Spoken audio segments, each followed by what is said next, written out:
I am all in.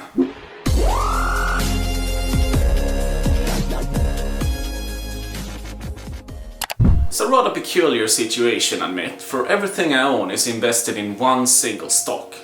Hold on, you may think. You're a trader, not a bloody gambler. Doesn't putting all of your eggs in one basket. I'm putting all my eggs in one basket.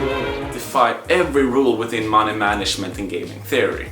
You may think so, but the truth is much more elaborate than that. For sometimes the correct move is just that, to have it all on the line on the single roll of the dice. Yesterday evening, my wife and I went to the Royal Opera House to watch some ballet. We try to go at least once a quarter, for timeless elegance has a spell on us, and both the venue and performances generally tick that box. Most evenings at the opera is a meditation to me, a portal deep into my subconsciousness.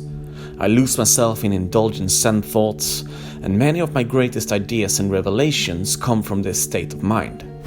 Too bad some people break that spell by showing up dressed in garbage bags, and a pity too that putting one's phone on silent appears to be rocket science to some.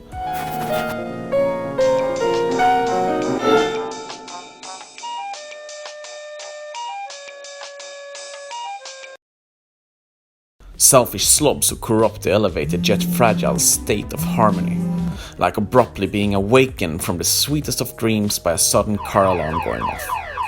High and low, I pondered my situation.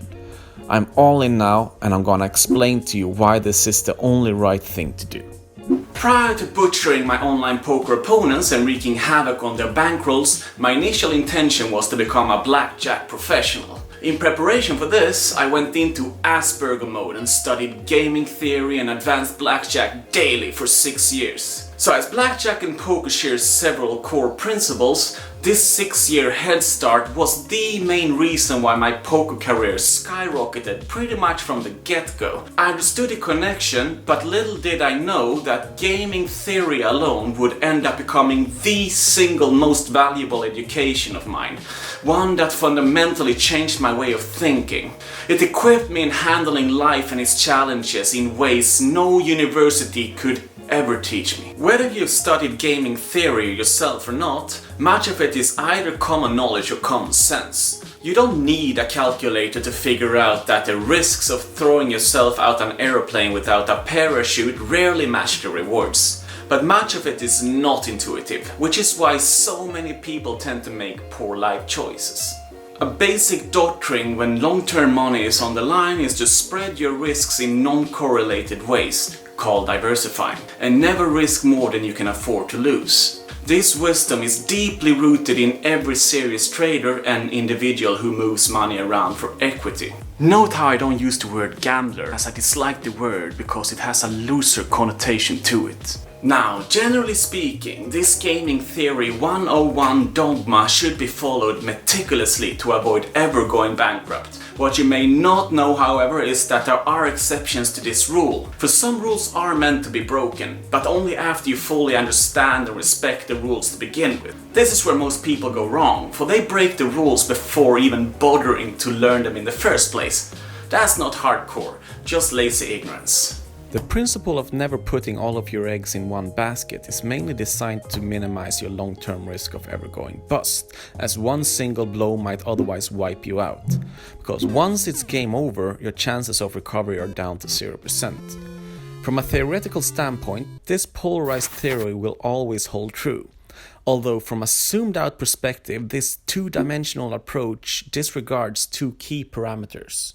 First of all, I'm talking about subjective incentives, soft values such as personal goals that can neither be measured nor calculated using maths. Secondly, I'm talking about time. Sometimes when you throw either or both of these into the mix, you're not only justified but rather forced from a gaming theory perspective to put all of your eggs in the same basket. Forced to be literally all in. Please allow me to explain, and for the sake of proving my point, and because I just finished reading this tedious book and I'm bored, I'll use an extreme example. Let's assume that your net worth is $100,000. You're in Vegas on your own, celebrating life, and for some reason you have withdrawn all of that money and those 100,000 are now laying around in your hotel safe. One evening, halfway through an all-nighter, you're sipping caipirinhas at the casino bar at your hotel. You're in the midst of downing your 5th glass of bliss, whilst at the same time doing your best to project your manliness to an attractive woman next to you. Since you suck at the law of attraction, you go down the not-so-classy route of bragging about your finances. Behind you sits a man who does not exactly radiate from empathy. The very moment you finish your boasting, he turns around to you and whispers, "Listen, slimeball, I have a debt I need to pay and I don't have a penny. In fact, I owe it to the 3 tattooed guys behind us and the deadline is in 1 hour sharp. If I don't pay, they'll take me to the desert and finish me off. Now, too bad for you, but I overheard your stupid money monologue, and if you don't give me $200,000 within 1 hour, you're coming with me." He flashes a gun from inside his jacket to let you know that he means business. "I will follow your every step," he says, "and if you try to escape or notify anybody, especially the police, I will kill you on the spot and everyone around you." And that's 200 grand, by the way, and not $1 short. Now, I'm sure you've been in plenty of similar situations before or worse. But what is your optimal move from a gaming theory perspective? Even if your friends and family have enough to bail out the difference, you neither have enough time to raise the money nor to have them wired and withdrawn. Basic gaming theory says you should never risk more money than you can afford to lose. But does this dogma still apply? Time and your subjective incentive to stay alive have together changed the picture entirely. Together they force you to take dramatic action, or else you'll lose automatically. So, given your desired end result to stay alive, in comparison to what's at stake, to not live. All combined with the time frame at hand, 1 hour, the correct move from a gaming theory perspective is hence to put all of your eggs into one basket. To further maximize your odds, it must all be bet in one go at an even money bet such as red on roulette. This is the least risky fashion where a single win will grant you your desired end result as a close to 50-50 chance. So you bet it all, close your eyes and say a prayer. If you win, you're off the hook. If you lose, you die.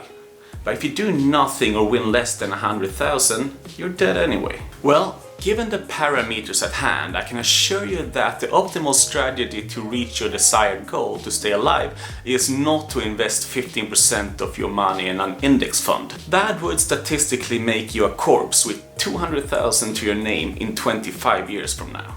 There's just one problem. You don't have 25 years. You have 1 hour and 1 hour only. Oh my dearie biscuits! I'm late! Well, welcome to my situation, where the only difference is that my life is not at stake, but my freedom is. Freedom is the soft value to this gaming theory equation, and time is the unstoppable force to action as it mercilessly pushes me towards the edge of my very own freedom cliff. For having lost 90% of my net worth, I have enough to live off for another few years. But then what? So here's the deal. Even if I were to be guaranteed a 20% annual return on my remaining funds, I'm simply delaying my bankruptcy without even giving renewed freedom a fair shot. Being forced to action, the only thing at stake is time. If I lose, I will either go bankrupt soon or within a few years. But if I win, I may acquire freedom for life.